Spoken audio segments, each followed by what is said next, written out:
చాలా ఇంపార్టెంట్ శ్లోకాస్ చూస్తాం. ముఖ్యంగా ఏంటంటే భగవంతుడి యొక్క ప్రతి ఒక్క అంగం యొక్క సౌందర్యాన్ని వర్ణించే శ్లోకాలన్నమాట. అంటే ఒక యోగి భగవంతుడి రూపం సౌందర్యం చూశారు. ఇప్పుడు ఒక్కొక్క అంగం భగవంతుడి యొక్క కాలు, చెయ్యి, కళ్ళు, ప్రతి ఒక్క విషయం భగవంతుడి యొక్క ప్రతి ఒక్క అంగం యొక్క సౌందర్యం, గొప్పతనం, దానిపైన ధ్యానించడం ద్వారా మనకి ఏం ఆధ్యాత్మిక లాభం కలుగుతుంది అనే విషయాలు మనం చర్చించుకుంటాము. సో ఇలా యోగి ఎలా ధ్యానం చేయాలి, మనం భక్తులం ఎలా ధ్యానం చేయాలి అనే విషయాల్ని ఇక్కడ మనకు తెలియజేస్తారు కపిలముని. సో మనము మంగళాచరణ చేసుకొని ఈ విషయాలు చర్చించుకుందామంట. ఓం అజ్ఞానతిమిరాంధస్య జ్ఞానాంజనాశలాకయ చక్షురున్మిళితం యేన తస్మై శ్రీగురవే నమః. శ్రీచైతన్యమనోభీష్టం స్థాపితం యేన భూతలే స్వయం రూపః కదా మహ్యం దదాతి స్వపదాంతికం. వందేహం శ్రీగురూన్ శ్రీయుతాపదకమలం శ్రీగురూన్ వైష్ణవాంశ శ్రీరూపం సాగ్రజాతం సహగణ రఘునాథాన్వితాం తం సజీవం సాద్వైతం సావధూతం పరిజనసహితం కృష్ణచైతన్యదేవం శ్రీరాధా కృష్ణపాదాన్ సహగణలలితా శ్రీవిశాఖాన్వితాంశ. నమా ఓం విష్ణుపాదాయ కృష్ణప్రేష్టాయ భూతలే శ్రీమతే భక్తివేదాంత స్వామినతే నామినే.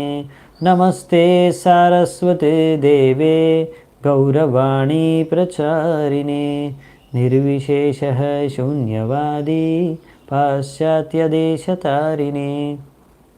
నమో మహావదన్యాయ కృష్ణప్రేమప్రదాయతే కృష్ణాయ కృష్ణచైతన్య నామినే గౌరత్రిసే నమః. హే కృష్ణ కరుణా సింధో దీనబంధు జగత్పతే గోపేశ గోపికా కాంత రాధాకాంత నమోస్తుతే. తప్త కాంచన గౌరాంగి రాధే వృందావనేశ్వరి వృషభానుసుతే దేవి ప్రణమామి హరిప్రియే. నీలాచల నివాసాయ నిత్యాయ పరమాత్మనే బలభద్ర సుభద్రాభ్యాం జగన్నాథాయ తే నమః. వాంఛాకల్పతరుభ్యశ్చ కృపా సింధుభ్య ఏవ చ పతితా భావనేభ్యో వైష్ణవేభ్యో నమో నమః. జయ శ్రీకృష్ణ చైతన్య ప్రభు నిత్యానంద శ్రీ అద్వైత గదాధర శ్రీవాసాది గౌరభక్తవృంద. హరే కృష్ణ కృష్ణ కృష్ణ హరే హరే హరే రామ రామ రామ హరే హరే. హరే కృష్ణ. సో 19వ శ్లోకం చూద్దామంట. 19 నుంచి 33 నంబర్ శ్లోకం వరకు చర్చించుకుందాము. శ్రీమద్ భాగవతం 3వ స్కందం 28వ అధ్యాయం 19వ శ్లోకం. స్థితం వ్రజంతం ఆసీనం శయానం వాగుహాశయం ప్రేక్షణీయే హితం ధ్యాయే శుద్ధభావేన చేతస. అంటే శుద్ధమైన భావనతో, చేతనతో, భక్తిమయంతో ఒక యోగి భగవంతుడి పైన ధ్యానించుకుంటూ భగవంతుడు ఎలా నించున్నాడు, ఎలా కూర్చున్నాడు, ఎలా నడుస్తున్నాడు అని, ఎలా లీలలు చేస్తున్నాడు అనే విషయం పైన ధ్యానం చేయాలి ఎల్లప్పుడూ. ఎందుకంటే అది భగవంతుడు ఎంతో ఇలా చేసే అన్ని లీలలు కూడా ఎంతో ఆకర్షణీయమైనవి, అద్భుతమైనవి. వీటిపైన ధ్యానం చేయాలి ఒక యోగి అని ఇక్కడ కపిలముని చెప్తున్నారు. సో ఇక్కడ యోగి అష్టాంగ యోగలో, హతయోగలో కూర్చొని మనస్సులో కష్టపడి ధ్యానం చేసి అన్ని ముందు స్టేజెస్ అన్నీ కంప్లీట్ చేసుకున్నాక ఈ తర్వాత ఈ స్టేజ్కి లాస్ట్కి ధ్యానం సమాధికి ముందు స్టేజ్కి వస్తారనమాట. కానీ మన భక్తి యోగలో మనం ఏంటంటే చాలా సులువుగా భగవంతుడి లీలల పైన, భగవంతుడి రూపం పైన ధ్యానం చేసుకోవచ్చు. ఎలా అంటే భగవంతుడి గురించి శ్రవణం చేసి. అది భక్తి యోగ యొక్క ప్రత్యేకత. వేరే యోగ మార్గాల కన్నా విశిష్టత, ఉత్తమమైన, సరళమైన, స్వాభావికమైన విధి విధానం అన్నమాట. ఆ గొప్పతనాన్ని ఇక్కడ ప్రభుపాల ద్వారా అదే వర్ణిస్తున్నారు మనకి. మనం చాలా కష్టపడవలసిన అవసరం లేదు. ఎందుకంటే ఈ కలియుగంలో ఎక్కడో కూర్చొని ధ్యానం చేయడం ఇలా భగవంతుడి పైన అనేది చాలా కష్టం. ఒంటరిగా కూర్చొని ధ్యానం, దానికన్నా భగవంతుడి గురించి విని అలా భగవంతుడిని స్మరించుకోవడం అనేది చాలా సులువు. అందుకనే స్మరణం అనేది మనకి శ్రవణం కీర్తనం ద్వారా ఎంతో సులువుగా సంభవం. అందుకే మనం శ్రవణం కీర్తనం పైన ఎక్కువగా మనం ముఖ్యంగా ప్రాధాన్యతనిస్తాం అన్నమాట. ఇక్కడ ఎలాగైతే యోగులు ముఖ్యంగా స్మరణం పైనే ధ్యానం చేస్తున్నారు అది, కానీ అది మనము చాలా సులువుగా శ్రవణం కీర్తనం మాధ్యంతో చేసుకోవచ్చు. అది భక్తి యోగ యొక్క ప్రత్యేకత. మనము ఈ విధంగా ఒక చిన్న పిల్లవాడైనా సరే భగవంతుడి గురించి కథ విని, భాగవతంలోంచి కథ ఎవరైనా సరే విని, భగవంతుడి రూపాన్ని గురించి విని మనం భగవంతుడిని ఈజీగా దర్శించుకోవచ్చు, అర్థం చేసుకోవచ్చు, స్మరించుకోవచ్చు. అది భక్తి యోగ విశేషత. ఇప్పుడు మనం ఇంకా చూద్దామంట. తస్మిల్లబ్ధ పదం చిత్తం సర్వావయవ సంస్థితం విలక్ష్యైకత్ర సంయుజ్య అంగే భగవతో ముని. ఈ విధంగా ఒక ముని ఇక్కడ చెప్తున్నారు, అంటే ఇక్కడ వీళ్ళ గురించి చెప్తున్నారు, యోగ పద్ధతిని పాటించే వారి గురించి. ఒక ముని ఎప్పుడు కూడా భగవంతుడి యొక్క శాశ్వతమైన రూపాన్ని తన మనస్సు, తన చేతన ద్వారా ధ్యానం చేసుకొని దానిపైన కేంద్రీకరించాలి. అలా అతను ప్రతి ఒక్క అంగం పైన కూడా ధ్యానం చేయాలి. ప్రతి ఒక్క అంగం పైన తన ధ్యానాన్ని ఫిక్స్ చేయాలన్నమాట, ఫోకస్ చేయాలి. ఆ విధంగా ఒక యోగి చేయవలసి ఉంది. దానికోసమని ఇప్పుడు భగవంతుడు అంటే భగవంతుడు కపిలదేవి ప్రతి ఒక్క అంగం గురించి వర్ణిస్తారు, సౌందర్యం గురించి నెక్స్ట్ శ్లోకం నుంచి. సో అందుకే మనం ఇక్కడ ప్రభుపాదుల వారు మళ్ళీ రాస్తున్నారు, ఇక్కడ అష్టాంగ యోగా లేకపోతే వేరే హఠయోగా ఇటువంటి మార్గాల్లో మళ్ళీ చేరుకోవాల్సింది ఇక్కడికే, మనం భక్తి మార్గానికే, లేకపోతే భగవంతుడి పైన ధ్యానం చేయడమే. సో అది మనం భక్తి యోగాలు ఏంటంటే మొదటి నుంచి అదే చేస్తాం. మొదటి రోజు నుంచే భగవంతుడిని దర్శించుకుంటాం, భగవంతుడి సేవ చేస్తున్నాం, భగవంతుడి వింటున్నాం, భగవంతుడి నామని జపిస్తున్నాం. ఈ విధంగా మనం భగవంతుడిని ప్రతి క్షణం తలుచుకునే మార్గమే భక్తి యోగం. సో అందుకే ఇది మనది చాలా ఉన్నతమైన మార్గం అన్నమాట, ఇంకా చాలా సులువైన మార్గం. ఇది చాలా తెలివి ఉన్న వాళ్ళు మాత్రమే కలియుగంలో ఈ మార్గాన్ని, భక్తి మార్గాన్ని పాటిస్తారనమాట. అది నేను చెప్పట్లేదు, భాగవతంలోనే వస్తుంది, తర్వాత వచ్చినప్పుడు మళ్ళీ ఆ శ్లోకం చూద్దామంట. సో ఇప్పుడు భగవంతుడిని ఎలా దర్శించుకోవాలనేది ముఖ్యమైన విషయం ఇక్కడ మనం నేర్చుకునేది. ఏంటంటే భగవంతుడు మనం ఎప్పుడైనా మనం టెంపుల్కి వెళ్ళినప్పుడు కానీ విగ్రహాన్ని దర్శించుకున్నప్పుడు, భగవంతుడి యొక్క అర్చ విగ్రహాన్ని మనం అలా డైరెక్ట్గా భగవంతుడి ముఖాన్ని కాకుండా భగవంతుడి యొక్క పాద పద్మాల నుంచి మెల్లిగా పైకి దర్శించుకుంటూ ఒక్కొక్క అవయవాన్ని ఫైనల్గా భగవంతుడి యొక్క ముఖాన్ని, ముఖమండలాన్ని మనం దర్శించుకోవాలన్నమాట. అది పద్ధతి.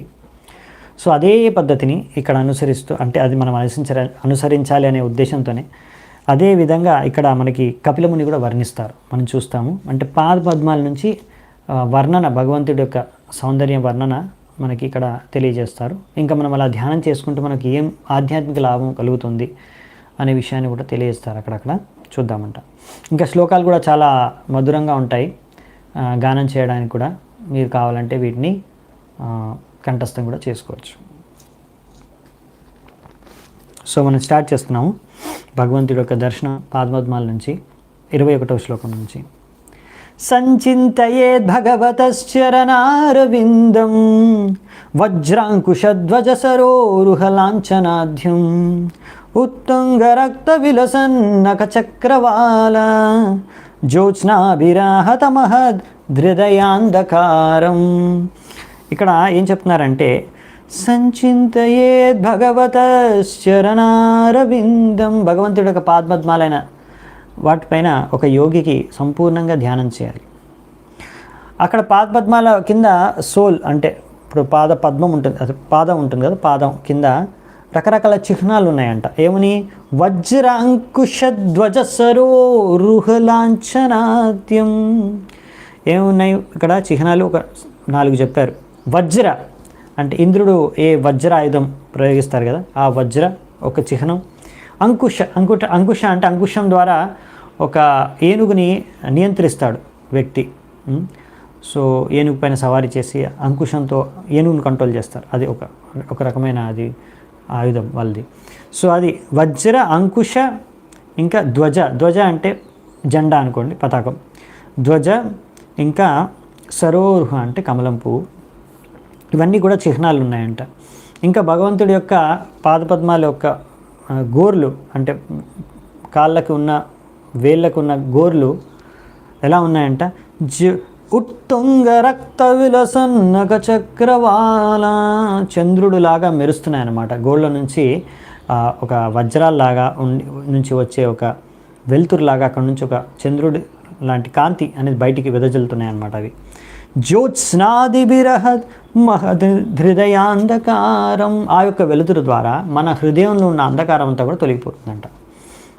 జ్యోత్స్నాదిభిర్ ఆహత మహద్ హృదయాంధకారం, హృదయంలో ఉన్న అంధకారం అంతా కూడా తొలగిపోతుంది. అందుకనే మనం భగవంతుడి పాదపద్మాలపైన ధ్యానం చేసినప్పుడు మన హృదయంలో ఉన్న అన్ని అంధకారం, అజ్ఞానం అంతా కూడా తొలగిపోతుందని ఇక్కడ చెప్తున్నారనమాట. ఇక్కడ నుంచి అన్ని శ్లోకాల ద్వారా ఇంకో విషయం మనకి మళ్ళీ ప్రభుపాల ద్వారా చెప్తూ ఉంటారు, ఇక్కడ కూడా చెప్పారు. ఏంటంటే మాయావాదుల గురించి, వాళ్ళు ఏదో కల్పితమైన రూపం ఉంది, కల్పితం అంత రూపం దేనిపైన ధ్యానించుకోవచ్చు అని చెప్తారు. కానీ అలా కాదు, ధ్యానించుకునే విధి విధానం ఉంటుంది. భగవంతుడిని దర్శించుకునేది ధ్యానించుకునే విధి విధానం ఇక్కడ చెప్తున్నారు. ఇది శాశ్వతమైన దివ్యమైన రూపం భగవంతుడిది. యచ్చౌచ నిశ్రిత సరిత్ ప్రవరోధకేన తీర్థేన మూర్ధ్యధికృతేన శివ శివోభూత్ ధ్యాతుర్మనఃశమలశైల నిశిష్ట వజ్రం ధ్యాయే చిరం భగవత చరణారవిందం.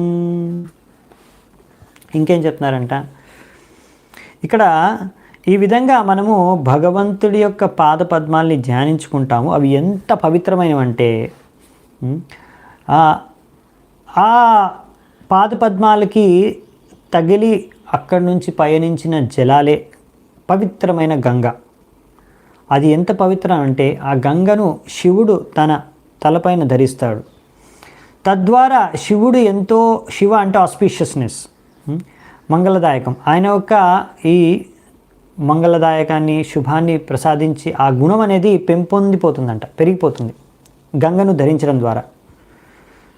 సో ఆ గంగ భగవంతుడి పాదపద్మాలకి నుంచి ఉత్పన్నమై వచ్చిన కారణంగా దాని యొక్క అంత పవిత్రత, అంటే శివుడి యొక్క శివత్వాన్ని కూడా పెంచేసింది అనమాట. ఆ విషయాన్ని ఇక్కడ చెప్తున్నారనమాట. అధికృతేన శివో శివభూత్. అంతేకాకుండా, అంటే ఇది ఎంత పవిత్రమైనవి పాదపద్మాలు, భగవంతుడు ఎంత శక్తివంతమైనవే కాకుండా ఇంకో విషయం కూడా చెప్తున్నారు ఇక్కడ. ఏమంటున్నారంటే శైల నిశ్రిష్ట వజ్రం, వజ్ర, ఇక్కడ శమల శైల, శమల శైల అంటే పర్వతం అనమాట. శైల అంటే పర్వతం. సో ఏం పర్వతం అంటే అంటే మన పాపాల యొక్క పర్వతం, మన హృదయంలో పాపాల పర్వతం ఉంది మనకి. మనం ఎన్నో జన్మల నుంచి చేసుకున్న పాపాలు ఈ జన్మలో కలుపుకొని పెద్ద పర్వతం తయారైందన్నమాట పాపాలది. ఆ పాపాల పర్వతాన్ని ఎలాగైతే మామూలుగా పర్వతాలు, ఇంద్రుడు తన వజ్రం ఆయుధం ద్వారా పర్వతాలను పగలగొట్టేస్తాడనమాట. ఆ విధంగా ఇక్కడ భగవంతుడు పాద పద్మాలకి ఎంత శక్తి ఉందంటే, మనము జస్ట్ దానిపైన ధ్యానించుకోవడం కారణంగా ఏం జరుగుతుంది అంటే, మన హృదయంలో ఉన్న పెద్ద పెద్ద పర్వతం వంటి పాపాలన్నీ కూడా చూరు చూరు అయిపోతాయి అన్నమాట. మొత్తం ముక్కలు ముక్కలు అయిపోతాయి, తొలగిపోతాయి దాని అర్థం. సో ఇదన్నమాట భగవంతుడి పైన పాద పద్మాల పైన మనం ధ్యానం చేసుకుంటే కలిగే లాభం.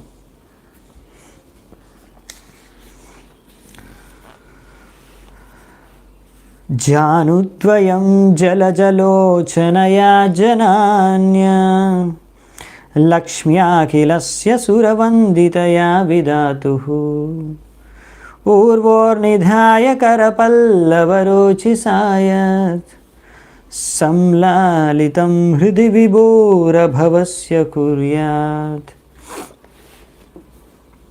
ఇంకా ఇలా యోగి తన హృదయంలో ఏ చిత్రాన్ని ఎల్లప్పుడూ నిలుపుకోవాలి అంటే, ఏ దృశ్యాన్ని అంటే, ఎక్కడైతే లక్ష్మీదేవి ఎల్లప్పుడూ ఆ పాదపద్మాలనే సేవ చేస్తూ ఉంటుంది. అవునా?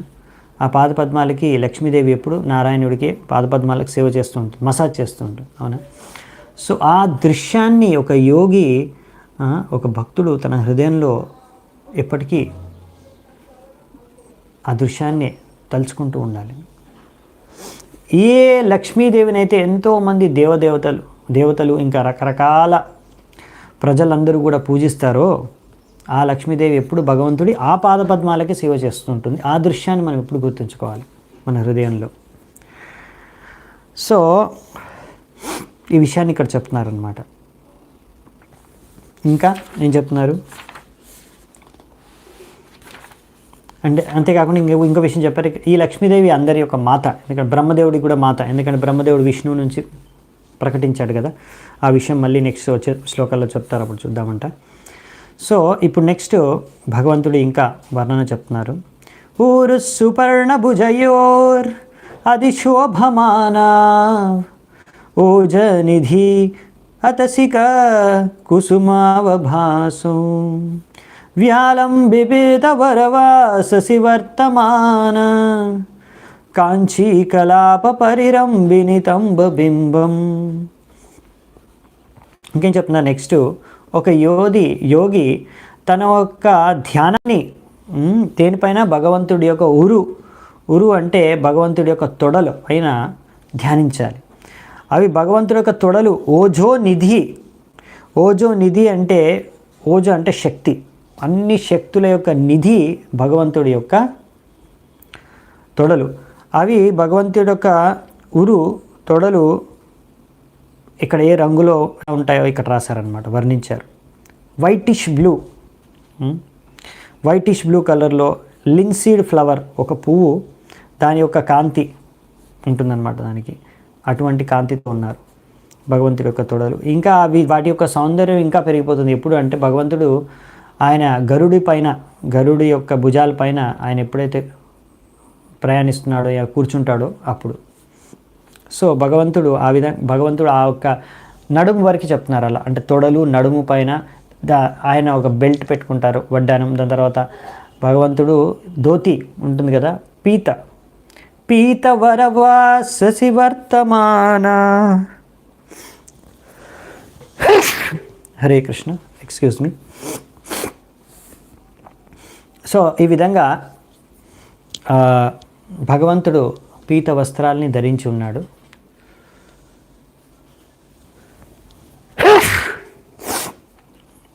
హరే కృష్ణ. సో ఒక యోగికి అలా భగవంతుడి యొక్క ఆ పీత వస్త్రం అది ఆయన ధరించినాడు.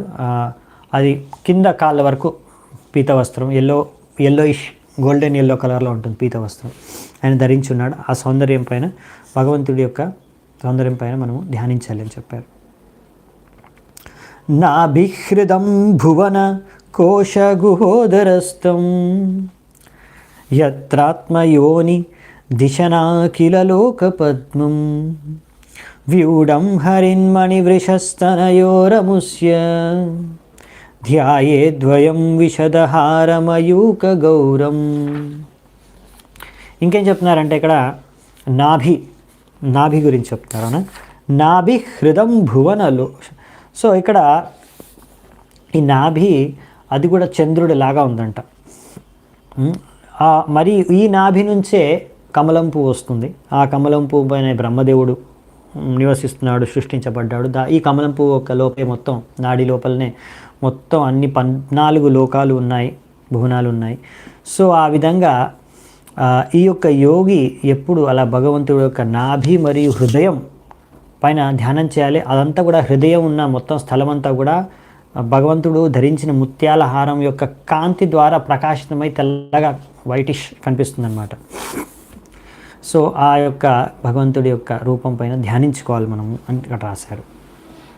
ఇంకా నెక్స్ట్ 26వ శ్లోకం.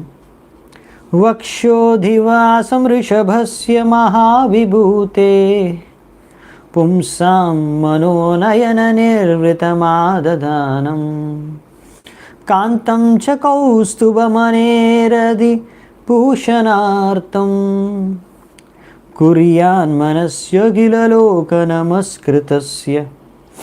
ఇంకేం చెప్పారంటే యోగి అలా దాని తర్వాత భగవంతుడి యొక్క ఇలా ఒక్కొక్క అంగం పైన మనం ధ్యానించుకుంటూ దర్శనం చేసుకుంటూ వెళ్ళాలి. సో నెక్స్ట్ అలా భగవంతుడి యొక్క హృదయం, వక్షస్థలం, ఎక్కడైతే వక్షోదివాసం ఎవరు నివసించి ఉంటారు అక్కడ మహావిభూతి అంటే మహాశక్తి అయిన మహాలక్ష్మి అక్కడ నివసించి ఉంటుంది. సో ఆ వక్షస్థలం పైన మనము ధ్యానం చేస్తే భగవంతుడి యొక్క హృదయం, సో మన మనస్సు మన కళ్ళకి సంపూర్ణంగా సంతృప్తి పొందుతాయంట. ఎందుకంటే మన కళ్ళు మనస్సు ఎప్పుడు సంతృప్తి చెందవు ఏ చూసినా కానీ ఇక్కడ భగవంతుడి యొక్క ఈ దర్శనం ద్వారా సంపూర్ణంగా సంతృప్తిని అనుభూతి చెందుతాయంట. అందుకనే దాని తర్వాత ఇంకా వర్ణించారు ఇక్కడ. కంఠం చ కౌస్తుభమనేర్, కంఠంలో భగవంతుడు మెడలో కౌస్తుభమణిని ధరించాడు. సో ఆ సౌందర్యాన్ని కూడా మనం దర్శించుకోవచ్చు. దీని ద్వారా భగవంతుడి యొక్క సౌందర్యం, ఇంకా కౌస్తుభమణి యొక్క సౌందర్యం కూడా పెరిగిపోయిందంట భగవంతుడు ధరించిన కారణంగా.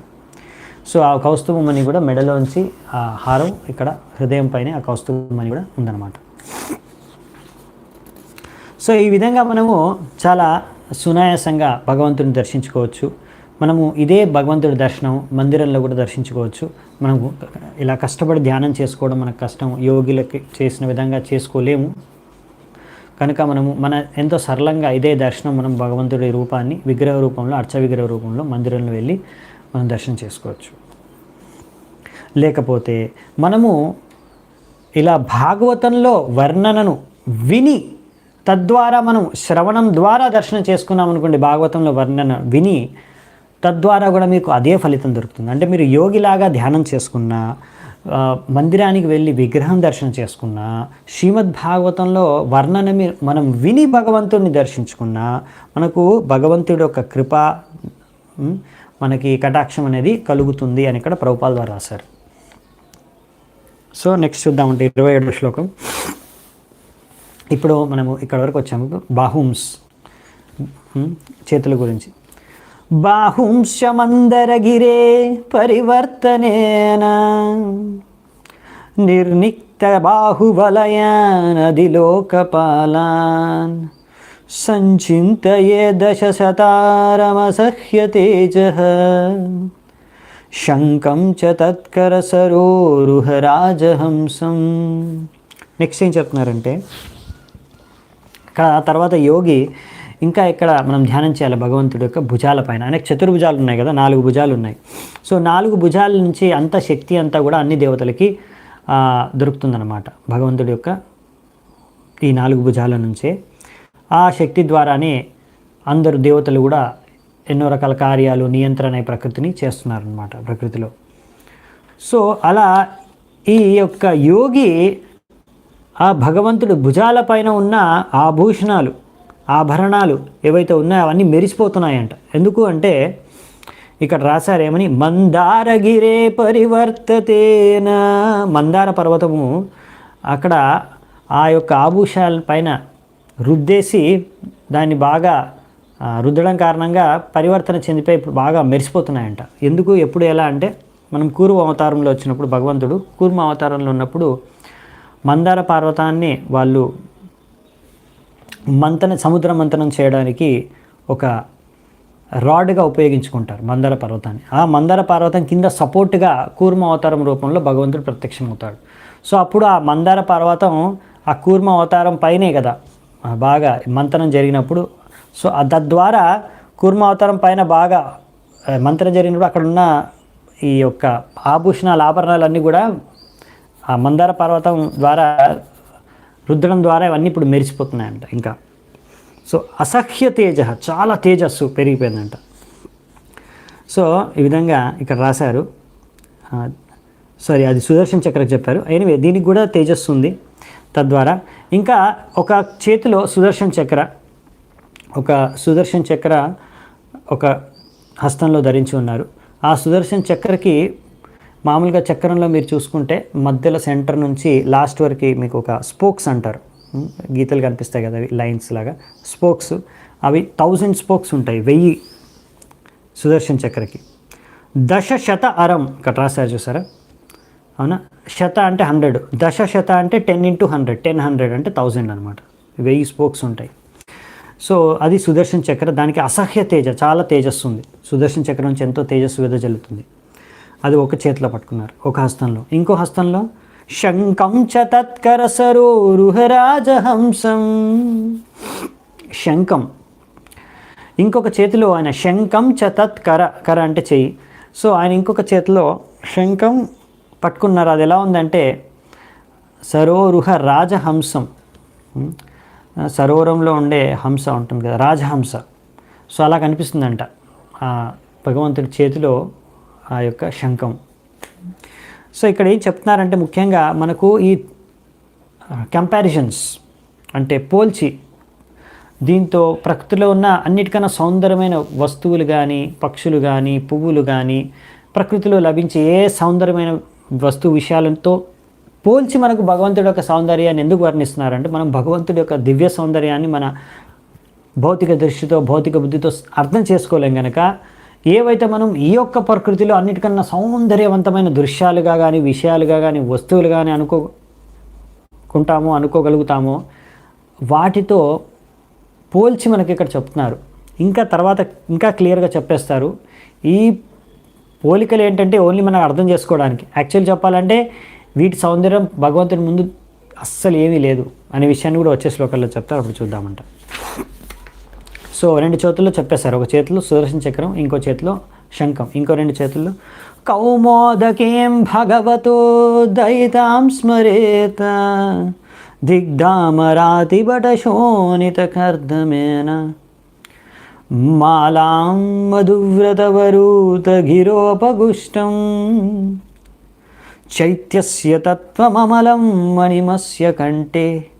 ఏం చెప్తున్నారంటే యోగి అలా ఆ విధంగా భగవంతుడి యొక్క గద పేరు ఏంటంటే కౌమోదకి.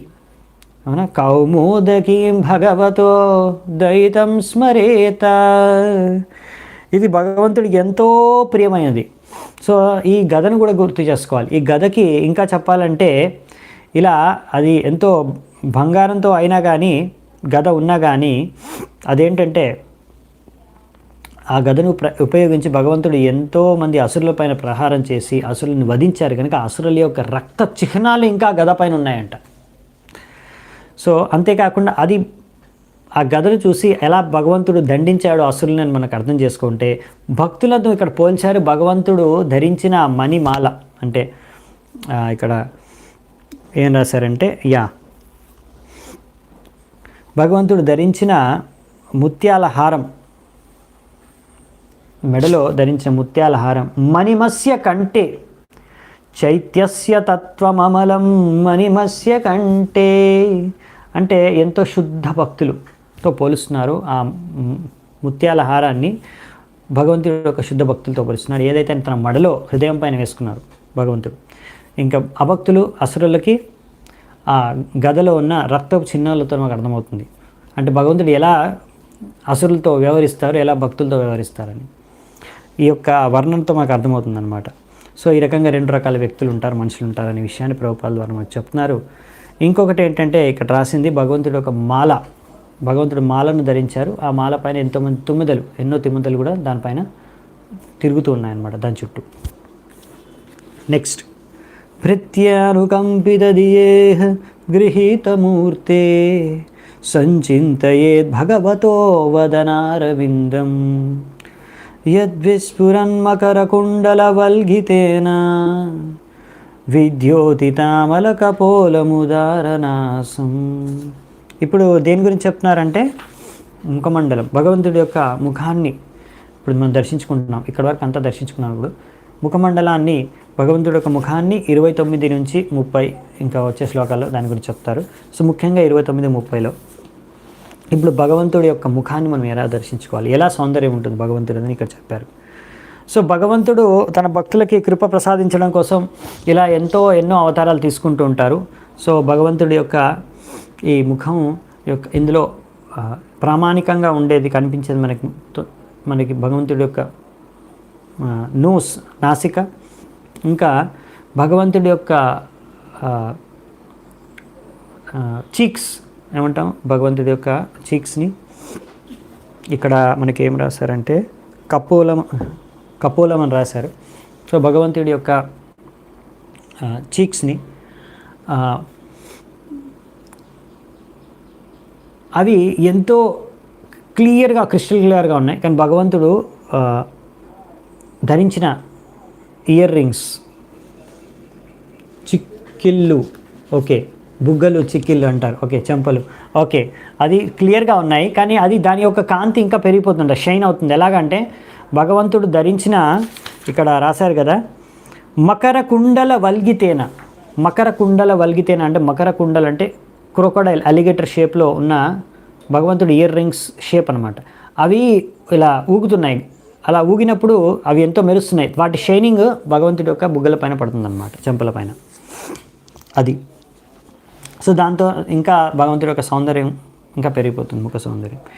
యత్ శ్రీనికేతమలిభి పరిసేవ్యమానం భూత్యా స్వయా కుటిలకుంటల వృందజుష్టం మీనద్వయాశ్రయమధిక్షిపదబ్జనేత్రం ధ్యాయేన్మనోమయం అతంద్రిత ఉల్లసత్ప్రూ.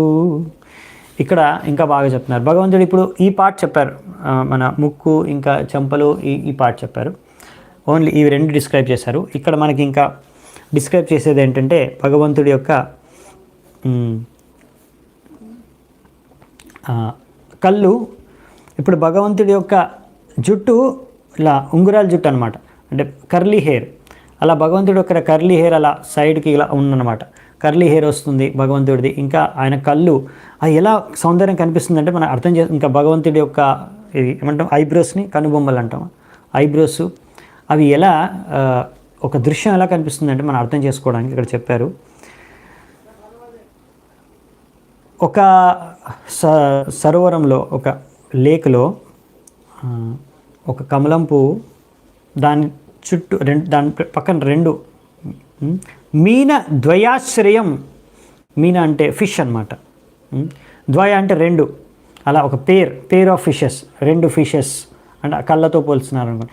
అలా రెండు ఫిషెస్, ఒక కమలం పువ్వు ఉంది. ఇంకా దాని చుట్టూ మొత్తం బంబల్ బీస్, అవి తుమ్మెదలు తిరుగుతున్నాయి అనుకోండి ఆ కమలం పువ్వు పైన. ఆ దృశ్యం ఎలా ఉందో భగవంతుడి యొక్క ఈ పార్ట్ అలా కనిపిస్తుందండి. సో ఇక్కడ అది వర్ణించారు. సో ఈ విధంగా దాని తర్వాత ఇంకా చెప్పాలంటే ఇంకా క్లియర్గా ఏం చెప్పారంటే ధ్యాయేన్ మనోమయం అతంద్రిత ఉల్లసద్భ్రూ.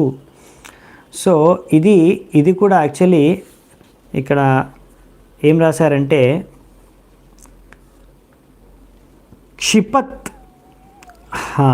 క్షిపత్ అంటే మీనద్వయాశ్రయం అధిక్షిపదబ్జ నేత్రం.